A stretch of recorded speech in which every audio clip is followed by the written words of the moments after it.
AP deputy CM Pawan Kalyan ఆయన కుటుంబ సభ్యులపై YCP నేత సినీ నటుడు పోసాని కృష్ణమురళి అనుచిత వ్యాఖ్యలు చేసినందుకు ఆయనపై చర్యలు తీసుకోవాలని రాజమహేంద్రవరం జనసేన నేతలు పోలీసులకు ఫిర్యాదు చేశారు.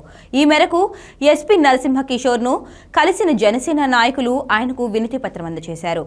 వైసీపీ ప్రభుత్వ హయాంలో పోసాని పలుమార్లు జనసేనానితో పాటు పార్టీ కార్యకర్తలపై సోషల్ మీడియా వేదికగా అసభ్యంగా దూషించారని, కానీ అప్పట్లో పోలీసులు చర్యలు తీసుకోలేదన్నారు. దాంతో తాము న్యాయస్థానాన్ని ఆశ్రయించామని ఈ సందర్భంగా జనసేన నేతలు తెలియజేశారు.